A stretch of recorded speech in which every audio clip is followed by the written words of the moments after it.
இப்போ நீங்க சொல்ற மாதிரி அண்ணன் சீமான் அவர்களை தான் குறிப்பிடுறாரு, நாம் தமிழர் கட்சியை தான் அவர் குறிப்பிடுறாரு அப்படின்னு வச்சுக்கிட்டா, அவரு ஒண்ணு கோமால இருந்து இப்ப வெளியில வந்திருக்கணும், இல்ல சுய நினைவு அற்றவரா பேசுறாருன்னு அர்த்தம். இப்போ நீங்க சொல்றது இருக்கு அப்படின்னா திமுகவும் அதிமுகவும் ரெண்டு பேரும் பந்தாடுறாங்க, அதுக்காகவே கட்சி ஆரம்பிக்கப்பட்டதா மாதிரி இருக்கு, மக்களுக்காக ஆரம்பிக்கப்பட்ட தமிழின படுகொலை மக்கள் பிரச்சனை இல்லாம அப்ப என்ன பிரச்சனை? என்ன நீங்க சொல்றீங்க? யார பந்தாடுறாங்க? மக்களை தானே. விஜய் எங்கெல்லாம் களமாடினாரோ சினிமா துறையில எந்தெந்த நடிகையோட நடிச்சு களமாடினாரோ, தப்பா நினைச்சுக்கிறீங்க, நடிச்சு களமாடினாரோ அதே நடிகைகளோட கூட தான் நானும் களமாடுவேன் அப்படின்னு உறுதியா நின்றவர் உதயநிதி அவர்கள். இவங்களுக்குள்ளே சினிமா துறையில இந்த களமாடுதல், யார் யாருடன் நடிப்பது, யாரை வைத்து நடிப்பது அப்படின்னு சீமான் அவர்கள் கடிச்சு துப்பி போட்ட திட்டங்களை எல்லாம் தூக்கிட்டு அவர் வராரு. ஏற்கனவே அண்ணன் சீமான் அவர்கள் பேசி முடிச்சு கசக்கி பிழிஞ்சு போட்ட சக்கையில அள்ளிட்டு வராங்க. வந்து அது போராட்டமா தெரியுது. இதுவே விஜய் அவர்கள் பேசும்போது சினிமா டைலாக், அததான் சினிமா இருந்தாதான் கொடுக்க முடியும். அவருக்கே கட்சி நடத்துறதுக்கே திரள் நிதிங்கிறது ஒவ்வொரு தடவையும் ஒவ்வொரு வீடியோ போட்டு எப்ப பத்தாக்குறையா இருக்கு கொடுங்க, உங்களுக்காக தானே பேசுறேன்னு கேட்டு நான் திருப்பி சொல்றேன். இருந்தாதான் அண்ணன் சீமான் அவர் குறை சொல்லல, இது வந்து நீங்க அரசியல் காய் நகர்த்தல்ல செய்யறீங்கன்னு சொல்ல வரோம். ஒரு தடவை நமக்காக ஓடுன ஒரு மனுஷனுக்கு போட்டு தான் பார்ப்போமே, ஒரு 5 வருஷத்தை கொடுத்து தான் பார்ப்போமே, அவராவது நிறைவேற்றாரா பார்ப்போம் அப்படின்னாவது நீங்க நினைச்சீங்கன்னா காங்கிரஸ், பாஜக, திமுக, அதிமுக நாளையும் போட்டு ஒரு மிக்சியில அடிச்சு வர்ற ரிசல்ட் தான் தாரும்.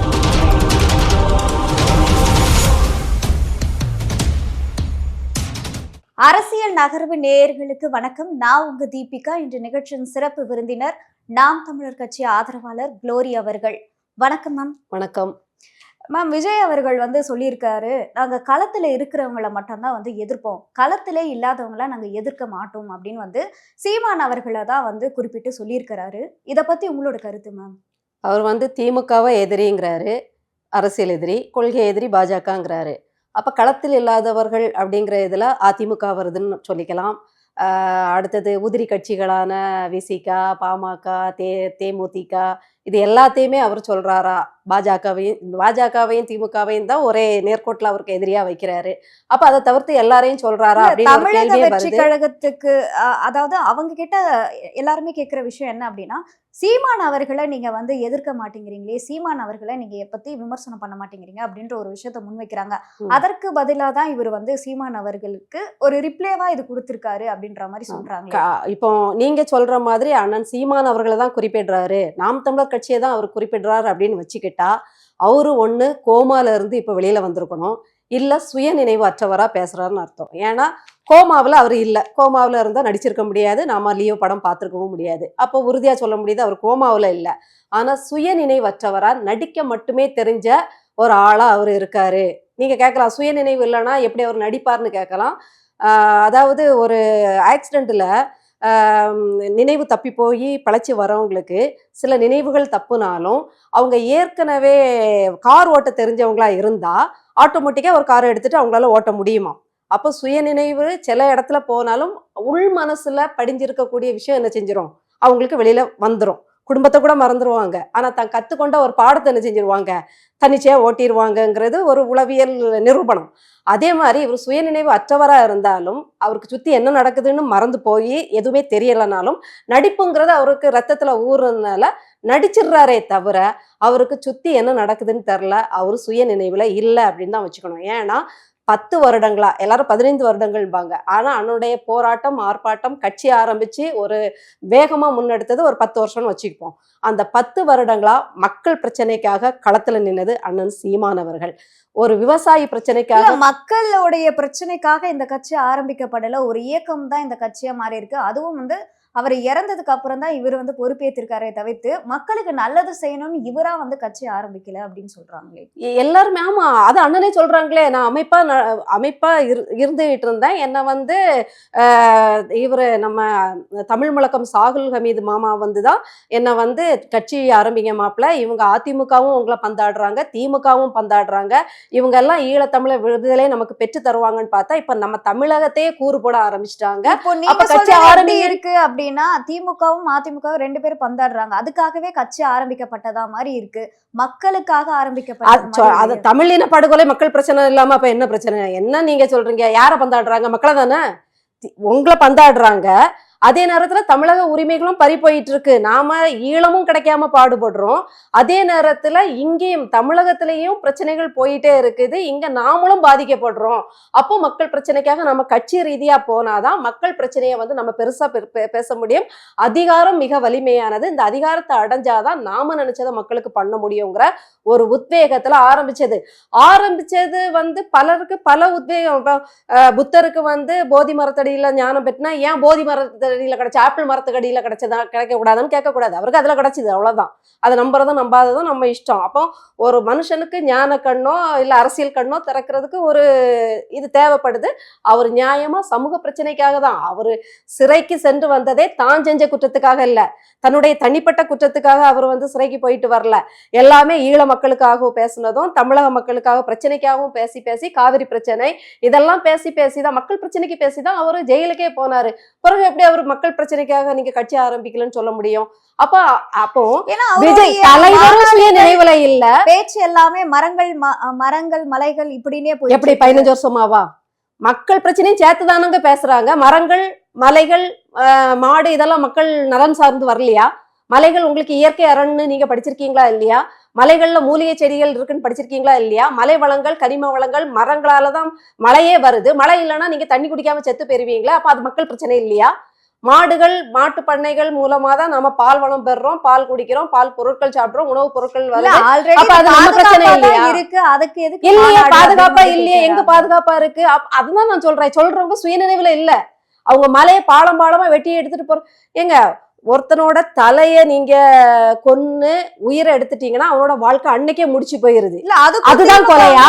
கையை எடுத்து அவனுக்கு பாதிப்பு இல்லையா? இல்ல அதுக்கும் திமுக வந்து விளக்கம் கொடுக்குறாங்க இல்லையா? இப்ப இவ்வளவு கட்டிடங்கள் வந்து கட்டுறாங்க அப்படின்னா எம்சாண்ட் அப்படின்ற ஒரு பொருள் வந்து சின்ன சின்ன மலைகளை இவ்வளவு கட்டிடங்கள் தேவைக்கு கட்டுங்க. எதுக்கு நீங்க வந்து 10 வீடு பினாமி வீடுக்கு கட்டுறீங்க? நீங்க ஊழல் கொள்ளை அடிச்சு நீங்க எதுக்கு கேரளா மாநிலத்துக்கு ஹார்பர் கட்டுறதுக்கு எதுக்கு கொடுக்குறீங்க? அவங்க அன்னைக்கு நியாயமா தானே கேட்கிறாரு. அங்க மலைகள் இருக்கு. தமிழ்நாட்டுக்குள்ளதான் இதை வந்து நாங்க கொடுத்துட்டு இருக்குமே தவிர்த்து வேற ஒரு மாநிலத்துக்கு எப்படி கேரளாக்கு போறதெல்லாம் அப்ப அது என்னது? பிரமையா? மன பிரமையா? கன்னியாகுமரியில இருந்து கேரளாவுக்கு போறதெல்லாம் எங்களோட மன பிரமையா? இல்ல காணொலி எடுத்து பக்காவா நிரூபணமா போடுறோமே அது என்னது? அதாவது முழு பூசணிக்காய் சோத்துல மறைக்கப்படாது. இருக்கும் பொழுது நீங்க நீதிமன்றத்தை வந்து நாடி அதற்கு பின் வந்து நீங்க நீதிமன்றத்துக்கு போயிட்டு தான் இருக்காங்க. கனிம வளம் பத்தி நீதிமன்றத்துல போகலையா? போயிட்டு தானே இருக்கு. யாரோ ஒருத்தர் போடும்போது இன்னொருத்தர் போட முடியாது. அது ஒரு பொதுநல வழக்கா ஓடிட்டு இருந்தா நம்ம போட முடியாது. இப்போ கூட சமீபத்துல நீதிபதியை அண்ணன் சொன்ன வார்த்தைகளை தானே சொன்னாரு. அப்ப அந்த நீதிபதியை குறை சொல்றீங்களா? மலை உங்களுடைய பேராசையால் மலையின் தாயின் மார்பகங்களை போல இருக்கக்கூடிய மலை மார்பகங்களை வெட்டி உங்க பேராசையில வெட்டிட்டு போறீங்கன்னு சொன்னது யாரு? நீதிபதி தானே. அப்ப அந்த வழக்கு போயிட்டு இருக்கும்போது எப்படி நாம இன்னொரு வழக்கு போட முடியும்? அதனால போயிட்டு இருக்க வழக்க நாம எதுவுமே பண்ணிட்டு இருக்க முடியாது. நாங்க போட்டானா மக்கள் போட்டானா நாங்க குரல் கொடுக்குறோங்க. எல்லாத்துக்குமே நீதிமன்றம் ஒரு கட்சி வந்து நீதிமன்ற கதவையே தட்டிட்டு இருக்க முடியாது. குரல் எழுப்போம், கண்டன ஆர்ப்பாட்டம் பண்ணோம், அரசின் கவனத்துக்கு கொண்டு போகிறதுக்கு அறிக்கை வெளியிடும், தனக்கு என்னென்ன முடியுமோ அதை பண்ணோம். வக்கீல் நீதிமன்றம் போனா சும்மா வக்கீலுக்கு காசு கொடுக்க வேண்டாமா? அறிக்கை குரல்ங்கிறது சொந்த உழைப்பு. அதற்கும் வந்து அரசு சார்பா நிறைய வக்கீல்கள் இருக்கு. அரசு சார்பா வக்கீல் அரசுக்கு தாங்க பேசுவாங்க, அவங்க நமக்கு பேச மாட்டாங்க. எந்த உலகத்துல இருக்கீங்க? அரசு பிபி வந்து நீங்க வந்து இலவசமா எல்லாமே இருக்குது. அவங்க வந்து அரசு சார்ந்துதான் நிப்பாங்க. அவங்க கிட்ட போகவே முடியாது. போனா சிரிப்பா அவங்களே சிரிப்பாங்க. எங்க கிட்டே வந்திருக்கீங்களே, நாங்க ஸ்டாலின் அரசை குறை சொல்லி உங்களுக்கா வாதிட்டு தருவோம் அவங்க நம்ம கிட்ட கேட்பாங்க. அதனால தெரியாம இந்த குறை சொல்ற இந்த தாவேகா கட்சியா இருந்தாலும் சரிதான், திமுகவும் இருந்தாலும் சரிதான், அவங்க சுயநினைவுல இல்ல. அவங்க அதுக்கு அப்பாற்பட்டு ஒரு உலகத்துல தங்களுக்குன்னு ஒரு தனிச்சையான ஒரு உலகத்துல உட்காந்துட்டு இருக்காங்கன்னு அர்த்தம். நீங்க வந்து இப்போ களத்துல இல்ல அப்படின்னு அந்த தவக்கல கட்சியின் தலைவர் சொன்னனால நான் அதை ஃபர்ஸ்ட் முடிச்சிடுறேன். இப்போ களத்துல வந்து இருந்தது அண்ணன் சீமான் அவர்கள் தான். அண்ணன் சீமான் அவர்கள் வந்து மக்களுக்கு தெரிய ஆரம்பிச்சதே ஒரு கள போராளியா தானே தவிர இயக்குனரா கிடையாது. அவரே சொன்னாதான் எல்லாருக்குமே தெரியும். நான் தம்பி படம் இயக்குனது நான் தாண்டான்னு சொல்லும் போதுதான் நமக்கு தம்பி படம் இயக்குனது இவர் தான் தெரியுதே தவிர சினிமா துறையில உட்காந்துக்கிட்டு அவர் வந்து ஒரு பேர் வாங்கின இயக்குனரோ இல்ல கோடிக்கணக்கில் அதுல புரண்டுகிட்டு பொழுதுபோக்குக்காக பதவி ஆசையில வந்தவர் கிடையாது. எங்களுக்கு அண்ணன் சீமான் அவர்களை கள போராளியா தான் தெரியும். மக்களுக்குமே அப்படிதான் தெரியும். விஜய்க்கு ஏன் விஜய் அவருக்கே சினிமா துறையில இருந்தாலும் அவருக்கே அவரே வந்து களப்போராளியா தான் தெரிஞ்சிருக்கும். கண்டிப்பா சினிமா துறையில இருந்தவரை அவருக்கு தெரிஞ்சிருக்க வாய்ப்பே இல்லை. அவருக்கு தான் சுத்தி என்ன நடக்குதுன்னே தெரியாதே. அப்படி இருக்கும்போது இந்த சினிமா துறையில இருந்து அண்ணன் வந்தாலும் எங்களுக்கு தெரிஞ்சது களப்போராளியா தான் 15 வருஷமா அண்ணனை தெரியுமே தவிர வேற எதுவும் தெரியல. இது ஒரு உண்மை. திருப்பி திருப்பி இதை நான் அழுத்தமா பதிவு பண்றேன். அடுத்தது களத்துல நிக்கிற இவருக்கு வந்து மக்களுக்காக மக்கள் பிரச்சனைக்காக களத்துல நிக்கிற அண்ணன் அவருக்கு கண்ணு தெரியாது. ஏன்னா அவர் சினிமா களத்துல என்னோட அடுத்த படத்துல பாதுஷாவை நடிக்க வைப்பீங்களா, என்னோட அடுத்த படத்துல எனக்கு வாத்துனா ரொம்ப பிடிக்குங்க தாராவை நடிக்க வைப்பீங்களா, எனக்கு மொத்து மொத்துன்னு இருக்கக்கூடிய மொத்துவானி தாங்க பிடிக்கும், எனக்கு அவங்களுக்கு போடுங்க அப்பதான் நான் கால் ஷீட் தருவேன்னு சினிமா துறையில எப்படி எந்த நடிகையோட நடிச்சா கிளாமரா கிளுகிளுப்பா நடிக்கலாம்னு யோசிச்சு சினிமா களத்துல நடிகைகளுக்காக போராடிட்டு இருக்க உங்க மத்தியில களத்துல மக்களுக்காக நிக்கிறவங்களை பார்த்தா கொஞ்சம் எகத்தாளமா தான் இருக்கும். இவரு திமுகவை தான் சொல்லி முடிச்சிடுறேன். திமுகவை தான் எதிரின்னு சொல்றாரு. ஆமா, கண்டிப்பா அவருக்கு சினிமா களத்துல களமாடினவருக்கு திமுக தான் எதிரியா இருக்க முடியும். ஏன்னா கலைஞர் இருக்கவங்க தான் எதிரியா இருக்க முடியும். இப்ப நாம் தமிழருக்குமே வந்து திமுக தான் எதிரி. ஏன்னா ஆட்சியில அவங்க தான் இருக்காங்க. நான் வந்து அதே போல ஏன் இவர் களத்துல இல்ல, ஏன் திமுகவை களத்துல சேர்த்துக்கிறாருங்கிறதுக்கு நான் காரணத்தை அடிக்கிறேன். அவருக்கு சினிமா துறை களத்திலேயே களமாடினவங்கிறதுனால கலைஞரும் சினிமா நாடகத்துறையில இருந்திருக்காரு, ஏட்டிக்கு போட்டியா தான் தெரிவாரு. ஸ்டாலினும் பெருசா படம் நடிச்ச நடிகனாச்சே, அதனால குறிஞ்சி மலரோ ஏதோ நடிச்சிருக்காரு, அதனால அவரையும் பார்த்தா இவருக்கு போட்டியா தான் தெரியும். சொல்லாததுக்கு இவருக்கு வயசுல வந்து உதயநிதி அவர்கள் வேற விஜய்க்கு தாரா பிடிக்கும்னா எனக்கும் தாரா தான் பிடிக்கும், எனக்கு தாராவை போடுங்க அப்படின்னு அடம்பிடிச்சு கேட்டவர். அவங்களுக்கு போட்டியே இதுலதான். அடுத்தது எனக்கும் மொத்து தாங்க பிடிக்கும், மொத்துவானியை போடுங்க அப்படின்னு அடம் பிடிச்சவர். நீங்க பாத்தீங்கன்னா எங்க கீர்த்தி உலகங்க பரவங்க கீர்த்தியை போடுங்க அப்படின்ட்டு விஜய் எங்கெல்லாம் களமாடினாரோ சினிமா துறையில எந்தெந்த நடிகையோட நடிச்சு களமாடினாரோ, தப்பா நினைச்சுக்காதீங்க, நடிச்சு களமாடினாரோ அதே நடிகைகளோட கூட தான் நானும் களமாடுவேன் அப்படின்னு உறுதியா நின்னவர் உதயநிதி அவர்கள்.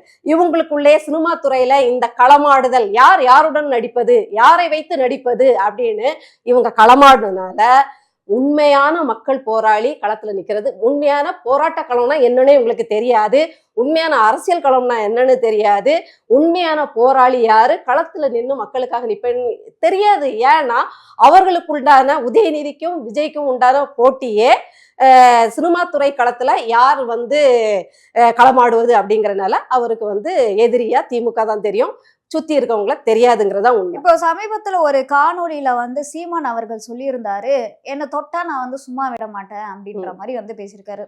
சோ இப்போ விஜய் அவர்கள் இவரை தாக்கி பேசுனதுனாலதான் இந்த ஒரு விஷயத்த சொன்னாரா, ஒருவேளை வந்து சும்மா இருக்க மாட்டேன்னா என்ன பண்ணுவீங்க அப்படின்ற மாதிரி வந்து சில விமர்சனம் இப்போ உங்க தப்ப எடுத்து சொல்லுவோம். ஒருவேளை புத்தன் மூஞ்சில இது வரைக்கும் நீங்க தமிழக வெற்றி கழகத்தை வந்து விமர்சனம் பண்ணலையா? பண்ணிட்டு தான் இருக்கும். ஆரம்பத்துல இணக்கப்போக்கு கொஞ்சம் இருக்கதான் செஞ்சுது அண்ணன் சீமான் அவர்களுக்கு. அப்புறம் அவருடைய திராவிடமும் தமிழ் தேசியங்கிற கொள்கையிலே அடிபட்டு போயிடுச்சு. அப்புறம் அவர் அன்னைக்கே முதல் மேடையில நான் ஏற்கனவே சொல்லிட்டோம், அவர் வந்து மறைமுகமா இதே மாதிரி தாக்குனதை வச்சே அப்ப அதுல ஒரு சின்ன ஒரு பிரிதல் உண்டாயிடுச்சு. ஆனாலும் இன்னும் வந்து தம்பி அரசியலை கடந்து அவரை வந்து ஒரு தனி மனித இதுல வந்து நல்ல விதமா தான் அண்ணன் பேசுறாரு. இனி அரசியல் போட்டின்னு வந்துடுச்சு தம்பி, அப்போ நான் வந்து நான் வந்து அம்பலப்படுத்துறேன், அவ்வளவுதான். நீ செய்யற தப்ப சொல்றோம், அவங்க செய்யற தப்பதான் இப்பவும் சொல்றோம். இப்பவும் விஜய் மீது நாம வந்து பொய்யா எந்த குற்றச்சாட்டும் வைக்கல, எந்த ஒரு விமர்சனமும் இல்லாததை வைக்கல. அவர்களுடைய தற்குறித்தனத்தையும் அவர்கள் விசிறிகளோட தற்குறித்தனத்தையும் தான் நம்ம பேசிட்டு இருக்கோமே ஒழிய வேற எதையுமே நாம் பொய்யா பேசலைங்க. இப்போ உதயநிதி அவர்கள் வந்து சொல்லியிருக்காரு, 2026ல 200 தொகுதிகளை வந்து நாங்க கண்டிப்பா வெல்வோம், மறுபடியும் நாங்க தான் வந்து ஆட்சியை வந்து பிடிப்போம் அப்படின்னு வந்து சொல்லி அண்ணன் அதுக்கு பதில் கரெக்டா இன்னைக்கு சொல்லியிருந்தாங்கன்னு நினைக்கிறேன். வெல்வோங்கிறது 200 தொகுதிகளை நாங்க விலை கொடுத்து வாங்குவோம் அப்படிங்கிறது தான். ஏன்னா வந்து இவங்க எப்பவுமே ஓட்டுக்கு காசு கொடுக்குற ஒரு இதாவது அதிமுகவும் உண்டு, 2 பேருக்கும் காசு கொடுத்து வர்ற பழக்கங்கள் தான். இதுல வந்து எப்படி ஜெயிக்கிறாங்கன்னா 2 பேருமே ஊழல் கட்சிகள் தான், 2மே கொள்ளடிக்கிற கட்சிகள் தான், 2மே தேர்தல் அறிக்கைகள்ல பொய்யா புளியிட்டு அரியணை ஏறுற கட்சிகள் தான். ஆனா எங்க வந்து இந்த முதல்வர் பதவி மாத்தி மாத்தி கிடைக்குதுன்னா அந்த நேரத்துல இவர்கள் மேல் வெறுப்பா இருக்கக்கூடிய மக்கள் கொஞ்சம் சதவிகிதம் இந்த சலுகைக்கு மயங்காம நம்ம மாத்தி போடுவோம், அதை பரம்பரை வியாதியில கஷ்டப்படுறவங்க ஒண்ணு அதிமுகவுக்கு போடணும் இல்ல திமுகவுக்கு போடணும் அப்படிங்கிற பரம்பரை வியாதியில கஷ்டப்படுறவங்க யோசிச்சோ இல்ல கொஞ்சம் நல்லவங்க கூட என்ன யோசிப்பாங்கன்னா, சரி இந்த வாட்டி திமுக இவ்வளோ அழிச்சாட்டியம் பண்ணுது, அதிமுகவுக்கு போட்டுருவோம் அப்படின்ட்டு இந்த சலுகைகளுக்கும் இந்த இலவசத்துக்கும் மயங்காம ஒரு சின்ன கூட்டம் இவங்கள மாத்தி மாத்தி இவங்க தான் நம்மளை வந்து காப்பாற்ற வந்த ரட்சகர்னு தவறான புரிதல்ல மாத்தி மாத்தி போடுற அந்த ஃப்ளூக்ல ஜெயிக்கிறதும்பாங்கல்ல, அப்படிதான் ஜெயிச்சு வருதே தவிர கண்டிப்பா எடப்பாடி ரொம்ப நல்ல வரணும், அவர் அரியணை ஏற்றல. இல்ல ஸ்டாலின் அவர்கள் திமுக ரொம்ப நல்லவங்களும் அரியணை ஏற்றல. நம்பிக்கைக்கு பாத்திரமா ஒருத்தர் வரும்போது இந்த காட்சி மாற்றம், ஆட்சி மாற்றம் கண்டிப்பா நடக்கும் அப்படிங்கறது. அது கொஞ்சம் மெதுவா நடந்துகிட்டு இருக்கு. மெதுவா நடந்தாலும் கொஞ்சம் அழுத்தமா நடக்கும். அதாவது ஸ்ட்ராங்கா, உறுதியா நடக்கும் அப்படிங்கறத நான் சொல்லுவேன். இப்போ சீமான் அவர்கள் வந்து அழிவை நோக்கி கொண்டு போயிருக்காரு அப்படின்னு சில விமர்சனங்கள்லாம் எது? பார்த்திருப்பீங்க. எப்படி? அதாவது இந்த கட்சியுடைய அழிவை நோக்கி கொண்டு போயிருக்கு. அந்த அழிவு என்ன? 2026ல கட்சியே வந்து காணாம போயிரும். அந்த 8% ஓட்டு கூட குறைஞ்சிரும் அப்படின்ற ஒரு கருத்தை வந்து முன் வச்சிருந்தாங்க இல்லையா? ம். சோ இப்போ சீமான் அவர்கள் இந்த மாதிரி வந்து ஒரு விமர்சனம் வைக்கும்போது மக்களுமே வந்து சீமான் அவர்களுடைய கட்சி வந்து கண்டிப்பா காணாம போயிரும் அப்படின்னு ஒரு பகுதி வந்து பேசிட்டு இருக்காங்க. இல்ல, So, இப்படி என் காதுல விழவே இல்ல. இல்ல எல்லாருமே மக்கள் பேசுறது எப்படின்னா, ஒண்ணு விஜயோட கவர்ச்சி அரசியல்ல அப்படியே உள்வாங்கப்பட்டு போனவர்களுக்கு நீங்க என்ன சொன்னாலும் தெரியாது. அது வேற. ஆனா கொஞ்சம் உள்வாங்குறவங்க சொல்றது என்னன்னா, விஜயோட கவர்ச்சி இல்ல அரசியல். இன்னொரு விஷயமும் வந்து முன்வைக்கிறாங்க. என்ன அப்படின்னா, இப்போ ஒரு கட்சி ஆரம்பிக்கப்பட்டிருக்குன்னா, ஒரு குறிப்பிட்ட இயர்ஸ்ல வந்து எப்படியாவது வந்து ஒரு எதிர்க்கட்சியாவது வந்துருச்சு அப்படின்னா, அந்த கட்சியால வந்து ஆட்சியை பிடிக்க முடியும். இவர் வந்து ரொம்ப வருஷமா வந்து பேசிட்டு இருக்காரு, கத்திட்டு இருக்காரு, எல்லாமே பண்றாரு. இன்னும் ஒரு எதிர்க்கட்சி அந்தஸ்தை கூட வந்து பிடிக்க முடியல இவரால. இனிமே இவரு வந்து எங்க ஜெயிக்க போறாரு இது அப்படின்ற ஒரு ஓட்டு கேள்வியை போடாமலே வைக்கிறாங்க. சொன்ன என்ன அர்த்தம்? முதலாவது அது கேள்வி. ஓட்டு போட்டாதானங்க அவர் வர முடியும். நீங்க இலவசத்தை அப்ப வாங்கிட்டு மக்கள் யாருக்கோ உங்களை போட்டீங்கன்னா, தேர்ந்து எடுக்கல இல்லையா? நீங்க காசு வாங்கிட்டு யாருக்கோ போடுறீங்க. உங்களுக்கு வந்து இவர் தான் ஒரு மாற்று, இவர் நல்ல அரசியல் பேசுறாரு, இவருக்கு வாய்ப்பு கொடுப்போம்னு நீங்க நினைக்காம எப்படி அண்ணன் வந்து உங்களை மாதிரி பினாமி சொத்துக்களும் இல்ல பினாமி நீங்க எல்லா கொள்ளையடிச்சு வைக்கலையே. வகையிலும் வந்து சரியான முறையில இருக்கீங்க. மக்கள் உங்களை விரும்புறாங்கன்னு நீங்க சொல்றீங்க. அப்ப அந்த மக்கள் ஏன் உங்களை தேர்ந்து எடுக்கல? ஏன்டா இலவசம் கொடுக்கல? இலவசம் அண்ணனோட தேர்தல் அறிக்கையில இதுவரைக்கும் எங்கேயாவது இலவசத்தை பத்தி பேசியிருக்காரா? இந்த மக்களுக்கு இலவசமா நீங்க எது கொடுத்தாலும் பிடிக்கும். நீங்க வந்து அதாவது ஒரு அழகு பொருள் விற்கிறாங்கன்னா அதுக்கு கூட டூத் பேஸ்ட் வித்துச்சுன்னா அதுக்கு கூட ஒரு ஃபேர் அண்ட் லவ்லி சின்ன பாக்கெட்டை கொடுத்து அது வரைக்கும் அந்த முகத்தை கொஞ்சம் எதையுமே போடாம வச்சிருக்கவங்கள கூட என்ன செஞ்சிருவாங்க, போட வச்சு கெடுத்துருவாங்க. அதை போட்டு போட்டு பழகி அப்புறம் அவங்க என்ன செய்வாங்க, துட்டு கொடுத்து வாங்க ஆரம்பிச்சிருப்பாங்க. இப்படிதான் இந்த தீய சக்திகள் அதிமுகவும் திமுகவும் இங்க உள்ள வருது. இந்த வேலையை செய்யல, இந்த பசப்பு வேலை, இந்த வந்து ஏமாத்துற வேலையை அண்ணன் சீமான் அவர்கள் செய்யல. மக்களுக்கு வந்து அந்த இலவசங்கள் பிடிக்குதுங்க. ஒரு வேட்டி சேலைக்கு அப்படி ஒண்ணும் இல்ல. திமுக கூட்டத்துல நிக்கிற வாழை கொலைய தார வெட்டிட்டு போறதுக்கு வீட்டுல இருந்து அருவா கத்தியோட வெட்டு கத்தியோட வந்து எடுத்துட்டு போற மக்கள் எப்படி நியாயமானவங்களுக்கு ஓட்டு போடுற கூட்டம் வந்திருக்குன்னு நீங்க சொல்லுவீங்க? அப்ப மக்கள் முதல்ல மனசை மாத்துங்க. இன்னொன்னு சொல்றேன், ஏற்கனவே சொல்லியிருக்கேன். திமுக ஆரம்பிச்சு அண்ணாதுரை அவர்கள் அரியணை ஏறதுக்கு 18 வருஷம் ஆச்சு. அதையும் மனசுல வச்சுக்கோங்க. அப்போ ஒரு பெரிய காங்கிரஸை அடிச்சு முன்னேறியானா அப்போ காங்கிரஸ்ங்கிற ஒரு மாயைக்குள்ள இருக்காங்க. இதுதான் கட்சி. ஒரு நேரு ஒரு பணக்கார ஒரு இதுல இருந்து வந்து செய்யறாரு, இவங்க கல்லூரி கட்டுறாங்க, அதை கட்டுறாங்க, இதை கட்டுறாங்க, வெள்ளையர்கள்ட்ட வந்து இப்படி திட்டம் போட்டு இப்படி சட்டத்தை கொண்டு வராங்க, இப்படிங்கிற அந்த மன பிராந்தியில இருந்தப்ப இருக்கலாம். நல்லது பண்ணியிருக்காங்களான்னா நல்லது பண்ணியிருக்காங்க, இல்லைன்னு சொல்ல முடியாது. அப்படி காங்கிரஸ் மயக்கத்துல இருக்கும்போது அண்ணாதுரை வர்றதுக்கு 18 வருஷம் ஆயிருக்கு. அப்ப இந்த இலவசம் கொடுக்குற, இந்த இலவச அறிக்கைகள் கொடுக்குற, தேர்தல் அறிக்கையில நாங்க அதை தருவோம், 1000 ரூபாய் தருவோம், 1000 ரூபாய் தருவோம்னு சொல்லி அதிமுகவும் திமுகவும் மாத்தி மாத்தி போட்டி போட்டு இலவசத்துக்காக ஏங்க வைக்கும்போது, ஆசையை தூண்டி விட்டு வேடிக்கை பார்க்கும்போது, எப்படி நான் எதுவுமே தரமாட்டேன், நீங்க உழைச்சி சம்பாதிச்சு நீங்க எல்லாத்தையுமே வாங்குற ஒரு நல்ல விதமான ஒரு சூழ்நிலையை உருவாக்கி தருவேன்னு சொல்றவரை எப்படி அவங்களால புரிஞ்சுக்க முடியும்? இப்போ விஜய் அவர்களும் இந்த விஷயத்தை தான் வந்து குறிப்பிட்டிருந்தாரு. அதற்கான வாழ்க்கை தரத்தை வந்து நான் உயர்த்துவேன் அப்படின்னு தான் சொல்லியிருந்தாரு. ஆனா இலவசம்னு சொன்னாரே அவரு. இலவசத்தை எப்படிங்க சலுகையே எப்படி நீங்க இலவசம் சொல்ல? சலுகைன்றதே அவர் இலவசம் தான். என்ன சொல்ல வராரு அப்படின்னா, நான் பேசுனதை இப்ப எல்லாரும் திரித்து பேசிட்டு இருக்காங்க அப்படின்ற மாதிரி. நான் சொன்னது ஒண்ணு, ஆனா அவங்க புரிஞ்சுக்கிட்டது ஒண்ணு, அது தெரியாம வந்து பேசிட்டு இருக்காங்கன்னு மறுபடியுமே வந்து அந்த இல்ல அப்பவுமே அவரோட வார்த்தைகள் காட்டி கொடுத்துட்டுங்க. அவரு வந்து நான் சலுகை எப்படிங்க இலவசம் ஆகும்னு கேக்குறாரு. எங்க இலவசத்துக்கு இன்னொரு பொருள் தான் சலுகை. சலுகைனாலே என்னது? இலவசம் தான். இலவசங்கிறது மக்கள் புழக்கத்துல இருக்கக்கூடிய வார்த்தை. சலுகைங்கிறது உரைநடையில எழுதக்கூடிய ஒரு அழகான கொஞ்சம் மேம்படுத்தப்பட்ட வார்த்தை. ரெண்டுக்கும் அர்த்தம் என்ன? சலுகைனாலும் ஃப்ரீ, இங்கிலீஷ்ல ஃப்ரீ தான், இலவசனாலும் ஃப்ரீ தான்.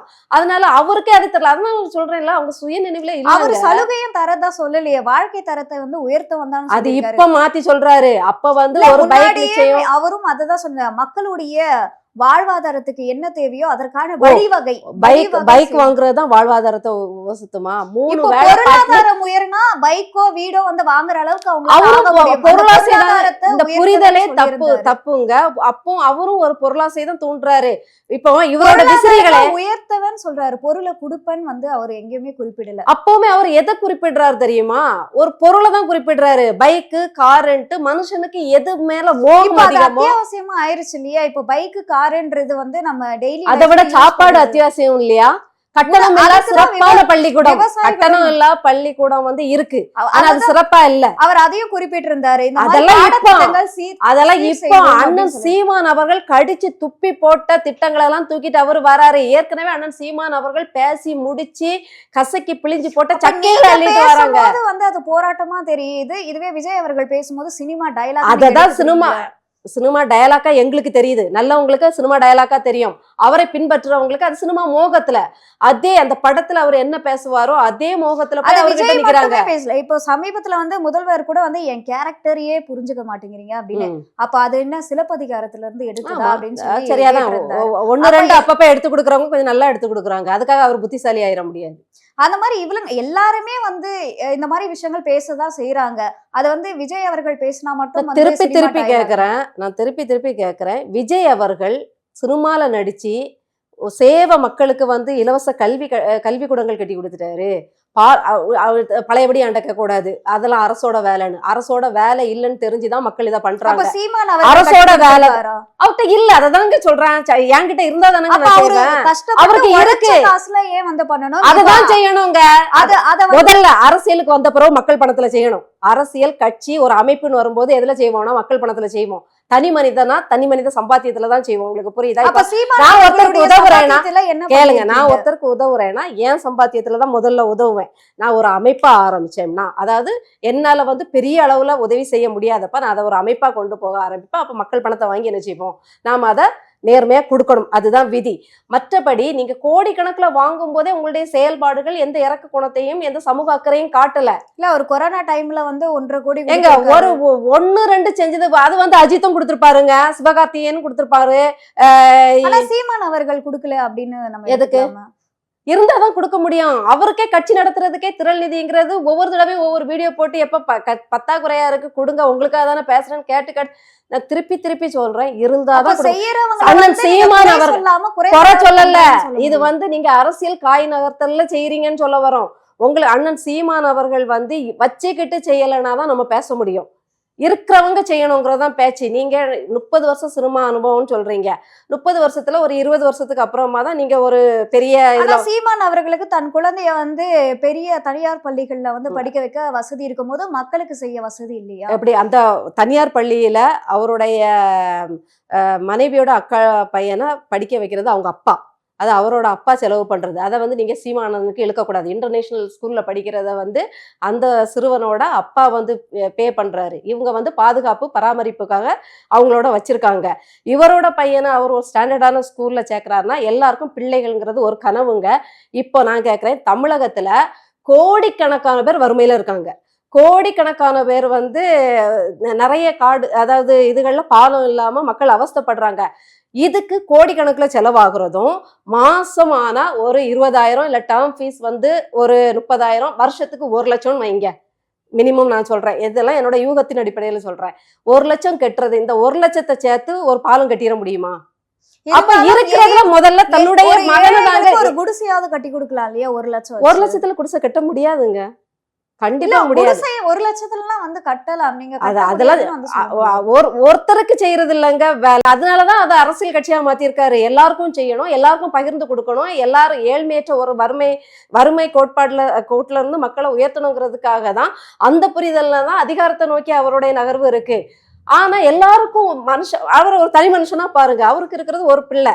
அந்த ஒரு பிள்ளைய நீங்க உங்களுடைய கெட்ட வார்த்தை பேசக்கூடிய ஆசிரியர், தூங்கிட்டு போறக்கூடிய ஆசிரியர் வந்து பாடமே நடத்தாத 1ஆம் வகுப்புல இருந்து 5 வரைக்கும் சேர்த்து 4 பேருக்கு பாடம் எடுத்துக்கிட்டு போர்டுல கிறுக்கிட்டு போகக்கூடிய ஒரு மோசமான கார்ப்பரேஷன் பள்ளிக்கூடத்துல சேர்க்க முடியாது.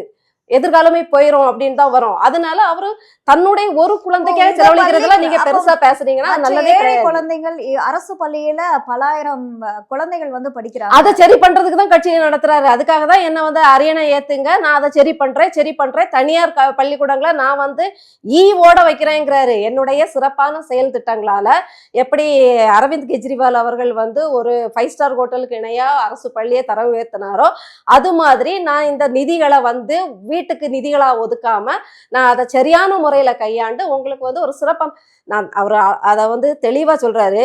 நான் எந்த தனியார் பள்ளியோடையும் மோத ரெடியா இல்லை. நீ மூடு, நீ வந்து இப்படி இது பண்ணு அப்படின்னு அவனை போட்டு குடைய போறதே கிடையாது. அதிகாரத்தை தாங்க, என்ன முதல்வராக்குங்க, நான் இவங்களுக்கு போட்டியா நான் தரம் கூட்டி காட்டிடுறேன் என்னோட அரசு பள்ளிகளை. ஆட்டோமேட்டிக்கா எல்லாரும் என்ன செஞ்சிருவாங்க, இங்க வந்து குழுமிருவாங்க. ஏன்னா தனியாருக்கு ஆசைப்படுறதே இங்கிலீஷ், அதாவது ஆங்கில புலமை தன்னுடைய இது வரணும். நான் அதையும் கொடுத்துட்றேங்கிறதா. ஒரு மொழி கொள்கை தான் எனக்கு, தாய்மொழியில தான் உனக்கு பாடம். ஆனா உனக்கு நான் வந்து ஆங்கில புலமையும் நான் ஏற்படுத்தி கொடுத்துட்றேன். உனக்கு ஹிந்தி படிக்கணுமா படிச்சுட்டு போ, ஸ்பானிஷ் படிக்கணுமா, எப்படி தனியார் பள்ளிக்கூடங்கள் விருப்ப பாடங்களா எவ்வளோ வச்சிருக்கு, அதை நான் இலவசமாவே ஆசிரியர்கள் போட்டு தந்துடுறேன் அப்படின்னு சொல்றாரு. அப்போ இவ்வளவு தரமா செய்யும் போது அவர் வந்து நீங்க அரியணை ஏத்தி பார்த்தா தானங்க இவ்வளவு தரமா அவர் செய்யறாரா இல்லையான்னு பார்க்க முடியும். அப்படி தனியாருக்கு நிகரா நான் வந்து பள்ளிக்கூடத்தை நடத்துறேங்கிறாரு. அதுக்காக உட்கார்ந்துட்டு அவர் ஒரே ஒரு பையனை கார்பரேஷன் ஸ்கூல்ல கொண்டு போய் சேர்க்கணும்னு நீங்க நினைக்கிறது எவ்வளவு ஒரு வக்கரமான எண்ணம் தெரியுமா? உதாரணத்தை காட்டலாம் இல்லையா? உதாரணத்துக்கு ஏங்க என் பிள்ளை இந்த பள்ளிக்கூடத்துக்கு போனா கெட்ட வார்த்தை பேசும், அடிதடி கஞ்சா இதுல வரும்னு நான் நினைக்கிறேன். நானே என் பிள்ளை சேர்க்கல. மாணவர்கள்னாலே இப்படிதான் ஒரு நரேட்டிவ் இல்ல பாக்குறோம். எவ்வளவு காணொலிகள் இறஞ்சி கிடக்கு. நான் எவ்வளவு வந்து இது தனியார் பள்ளிகளும் நடந்துட்டு தான் இருக்கு. அத வந்து யாரும் போட்டு கவுன்சிலிங் இல்ல உங்களுக்கு தனியார் பள்ளிக்கூடத்துல அத கொஞ்சம் அங்கொன்னு இங்கொன்னுமா இருக்கும். அத வந்து அந்த தனியார் நிறுவனங்கள் சிறமேற்கொண்டு கையாளுவாங்க. ஒரு என்ன சொல்றதுன்னா அதை வந்து கையாண்டு இப்போ இங்க வந்து எதையுமே கேட்காம விடுவாங்க. உங்களுக்கு வந்து அரசு பள்ளியை பொறுத்த வரைக்கும் மாணவர்களுக்கு பயந்தோ இல்லை நமக்கு என்ன வம்புன்னு ஒதுங்கி போயிடுவாங்க. அப்போ அது வந்து ஒரு பயம் இல்லாம புறையோடி போயிருது. தனியார்ல என்னன்னா ஒரு ஒழுங்கு இருக்கும், ஒரு கட்டுப்பாடு இருக்கும், ஒரு அதுக்குன்னு ஒரு ரூல்ஸ் அண்ட் ரெகுலேஷன் விதிமுறைகள் கொடுக்கும்போது ஓரளவுக்கு வந்து அது வந்து கண்ட்ரோலா இருக்கு. அங்க இல்ல, அங்க எல்லாமே புனிதமா இருக்குன்னுலாம் நான் சொல்ல வரல. அதை நான் அரசு திட்டத்துல கொண்டு வரேங்கிறாரு. அப்போ ஒரு மொத்த தமிழகத்துக்குமான கனவை அவர் கண்டு அதை நான் செயல்படுத்துவேன்னு சொல்லும் போது நீங்க தனிப்பட்ட முறையில அவருடைய ஒரு ஒரு ஒரு சின்ன சின்ன விஷயங்கள், அவரோட அடிப்படை தேவைகளை எல்லாம் நீங்க வந்து குறை சொல்லிட்டு இருந்தீங்கன்னா தப்பு. அவர் ஆடம்பரமா ஊர் சுத்த போனார்னா நீங்க பேசலாம், ஆடம்பரமா குடும்பத்தை கூட்டிட்டு சுத்திட்டு இருக்காருன்னா நீங்க பேசலாம். அவருடைய அடிப்படைகளை, ஒரு மனிதன் அடிப்படை தேவைகளை நிறைவு செய்யறதையும் அவருடைய அரசியல் நகர்வையும் நீங்க முடிச்சு போட்டு பேசாதீங்க. உங்களுக்கெல்லாம் இணையா அவர் கொள்ளை அடிச்சு உங்களுக்கெல்லாம் இந்த திமுக அதிமுகக்கு டஃப் கொடுக்குற மாதிரி அவர் வந்து கட்ட பஞ்சாயத்து பண்ணி பேரம் பேசி வாழ்ந்துட்டு இருக்காருன்னா அதை எடுத்து போடுங்க. நாமளுமே என்னன்னா இப்படி பண்ணிட்டீங்க, நாங்க வேற மாதிரி நினைச்சோமேன்னு கூட நாங்க கேட்டுட்டு போயிடுவோம். அதை விட்டுட்டு தயவு செய்து அவருடைய சாதாரண ஒரு வாழ்க்கையை போய் பெருசா பூதகரமா காட்டிட்டு இருக்காதீங்கிறதான் நான் இதுல வைக்கிற வேண்டுகோள். இன்னொன்னு விஜய் அவர்களுக்கு நான் சொல்றது என்னன்னா, நீங்க நிதானத்துல இல்லை. நீங்களும் உங்க இந்த குரங்கு கூட்டமும் கால் தரையில படல. முதல்ல நிதானமா நில்லுங்க. கால் அப்புறம் வந்து சினிமா டயலாக் தான். இப்ப நீங்க பேசுறதும் சினிமா டயலாக். அதான் அவருக்கு சொல்ல வேண்டிய கட்டாயம் வருது. நான் வந்து அவரு சினிமா டயலாக் பேசுறது தப்புன்னு சொல்லல, சரியா பேசுங்கன்னு சொல்றோம். நீங்க வந்து கவர்றதுக்காகவும் அட்ராக்ட் பண்றதுக்காகவும் உங்க ரசிகர்களை உசுப்பேத்துறது. நான் சொல்றது உண்மையை சொல்றேன். நீங்க நிதானத்துல இல்ல. அவர் நிதானத்துல பேசினாருன்னா களத்துல இல்லைன்னு சொல்லியிருக்க மாட்டாரு. அவங்களுடைய தற்கூரிகள் ஓட்ட பிரிச்சு ஓடுறது இன்னைக்கும் மூளை விட்டுட்டு இருக்காங்க, இப்பவும் கூப்பாடு போட்டுருக்காங்க, தண்ணி அடிச்சுட்டு குப்புறப்படுத்திட்டு இருக்காங்க. அப்ப அவங்க காலு தரையில இல்ல. நான் ஏதாவது போய் சொல்றேன்னா இல்லையா? முதல்ல நடந்த பொதுக்கூட்டத்துக்கும் இப்ப நடந்த ஒரு பொதுக்கூட்டத்துக்கும் ஒரு வித்தியாசங்கள் இருந்தது. முன்னாடி நடந்த மாதிரி இல்லாம இப்ப மக்கள் எனக்கு நான் கேக்குறேன், சாத்தான் வந்து தேவதூதர் வேஷம் போட்டு வந்து நின்னா நம்பிடுவீங்க அதானே? இறுதியா தான் சொல்றீங்க. எப்படி திமுக வேஷம் போடுது இல்லையா? மாற்றத்தை யார் நல்லவங்க கெட்டவங்கன்னு கண்டுபிடிங்க. எங்க வேத வாக்கியத்துல ஒரு வாக்கியம் சிறப்பா சொல்லுவாங்கங்க. அதாவது நன்மையை புரட்டும் பொருட்டு தீமையின் பக்கமா பெரும்பான்மையோர் நிக்கிறாங்கன்ட்டு தீமை பக்கமா நிக்காதீங்கன்னு சொல்லுவாங்க. அதாவது தீமையான இடத்துல எப்பவுமே கூட்டம் எப்படிதான் இருக்குமா? பயங்கர கூட்டமா தான் இருக்கும். அப்ப இங்க நீங்களும் கூட்டம் தீய அதிகமா சக்தி இருக்கு. திமுகன்னு சொல்றீங்க. திமுக, அதிமுக, தாவேகா, பாஜக இந்த கூட்டம் எல்லாம் பெருங்கூட்டமா நிக்குது. ஏன்னா அவங்க தீங்கு செய்யற கூட்டம். அந்த வேத வாக்கியம் அழகா சொல்லுது, தீமை செய்யும்படி பெரும்பான்மையான கூட்டம் பக்கம் போய் நிக்காதே. ஏன்னா எல்லாருமே என்ன செய்வாங்க, இங்க கூட்டம் நிறைய இருக்கு அப்ப இங்க போயிருவோம்னு நிப்பாங்க. அது தீங்கு செய்யற கூட்டம். நல்லவன் ஏவன் இவங்க கொஞ்சமா இருக்கனால இவங்க சொல்றது தப்பு, இவங்க தப்பானவங்கன்னு நினைக்காதீங்க. இங்க எல்லாருமே சாத்தான்கள், தேவதூதர் வேஷம் போட்டு வந்திருக்காங்க. இங்க ஒருத்தர் வந்து போட்டு உங்களுடைய வேஷத்தை கலைச்சி அதை வந்து பொது வெளியில போட்டு உடைக்கிறனால அதுக்கு தடித்த வார்த்தைகளை பிரயோகிக்கிறாருங்கிறதுக்காகவே நீங்க அவரை தப்பா நினைச்சீங்கன்னா முடியாது. ஆப்ரேஷன் வந்துட்டுன்னா வலி இருக்கும், ரத்தம் வரும், எதையும் பார்க்காம ஆப்ரேஷன் பண்ணி சரியாக்கணுங்கிறதான் டாக்டரோட மருத்துவரோட எண்ணம். அதே மாதிரிதான் களம்னு வந்துச்சுன்னா நான் தீமை செய்வோரை இப்படிதான் தோல் உரிச்சு காட்டுவேன், இதுல நான் சறுக்கு பார்க்க மாட்டேன்னு அவர் நிற்கிறாரு. அது உங்களை காயப்படுத்தினா நம்ம ஒன்றும் பண்ண முடியாது. தீமை செய்வோரை சாத்தானே எப்படி திட்டுவோமோ அப்படிதான் நாங்க திட்டிட்டு இருக்கோம். அது மக்கள் புரிஞ்சுக்கணும் அப்படிங்கிறது தான். இந்த சினிமா கவர்ச்சியிலையும் பண கவர்ச்சியிலையும் இலவச கவர்ச்சியிலையும் விழுந்துடாம ஒரு தடவை நமக்காக ஓடின ஒரு மனுஷனுக்கு போட்டுதான் பார்ப்போமே, ஒரு 5 வருஷத்தை கொடுத்துதான் பார்ப்போமே, அவராவது நிறைவேற்றாரா பார்ப்போம் அப்படின்னாவது நீங்க நினைச்சீங்கன்னா தப்பிச்சீங்க. இல்லைன்னா எப்படி திமுக அதிமுகங்கிற கோர பேய்கள்கிட்ட நீங்க சிக்கி தவிச்சீங்களோ அதுக்கு 10 மடங்கா தாவேகா கிட்ட நீங்க சிக்கி தவிக்கணும். ஏன்னா நான் திரும்பவும் சொல்றேன், காங்கிரஸ், பாஜக, திமுக, அதிமுக 4ஐயும் போட்டு ஒரு மிக்சியில அடிச்சு வர்ற ரிசல்ட் தான் தாவேகா.